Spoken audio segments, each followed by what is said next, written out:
Our previous videos showcased Guardfeed use cases and features. Let's dive into an example using an actual FortiGate integration. We'll start off in the Guardfeed dashboard. Here you can see we are already hosting a feed named New Web Filter, which was created in our previous video overview. To help showcase this integration, we've grouped our browser tabs. On the left is our IT admin view in red, and on the right is our end user or client view in green. In this case, our client is browsing healthcare destinations, but they realize they need to receive a critical file from box.com. Our user is blocked. There are many reasons why this could occur. For example, our FortiGate security appliance could have miscategorized the website, in which case the user could start the reevaluation process. This process can take hours to days to complete. In this particular case, we know that box.com is a file sharing and storage website. From the user perspective, they would likely engage their help desk via ticketing system, email, or over the phone. This is where Guardfeed can help. To begin, an IT administrator would click Modify to ensure we know what the feed contains currently. Example.com, we'll leave this as is. Now click the Copy button on the live endpoint URL. This copies the URL to the clipboard for use in the FortiGate appliance. Now an IT admin can navigate to their FortiGate security appliance. We can see they already have security policy and related profiles configured. Under Security Fabric and External Connections, click Create New. Scroll down to External Feed section and choose FortiGuard category. We'll name this Guardfeed and paste our URL.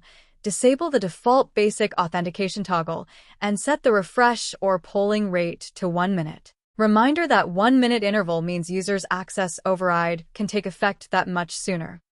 Click OK, and we'll give this a few seconds to refresh to ensure it's connected successfully.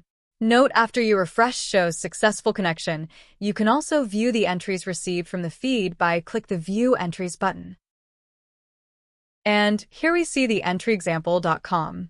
Now our next stop is to modify our security profile web filter to utilize this new external feed. Under Security Profiles and Web Filter, our admin is going to modify the actively used Web Policy 1. Our external feed edition shows up here as a remote category. Note the name Guardfeed.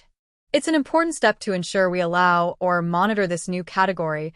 We'll choose Monitor to ensure we log security events on this traffic. Our final preparation step is to update our standard block page.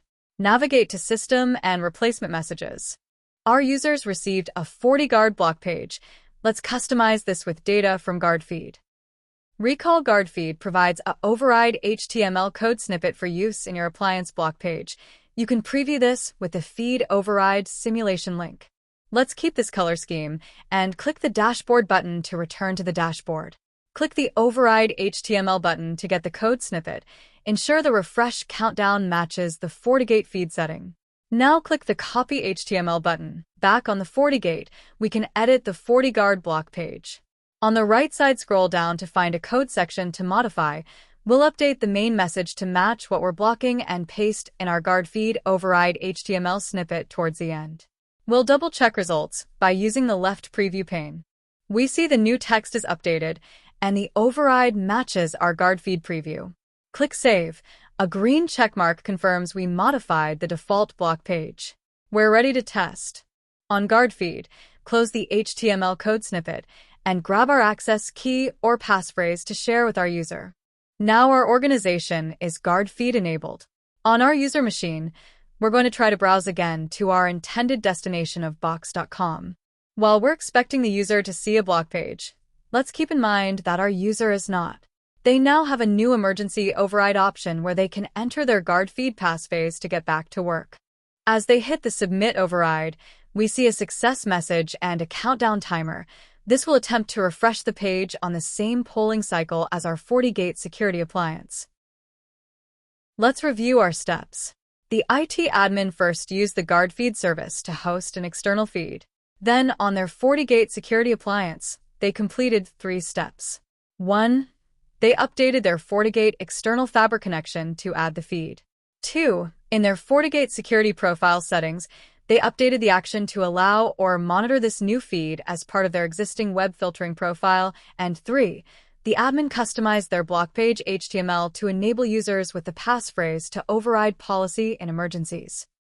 From a user perspective, it's even easier if they know the unique passphrase for the emergency override. As soon as they hit the submit button, they know precisely when they can resume their work.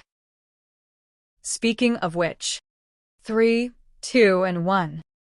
Success. Guardfeed makes navigating roadblocks more predictable, and IT admins can monitor the overrides to incorporate permanent changes in policy. Now you've seen how Guardfeed and FortiGate integration are better together.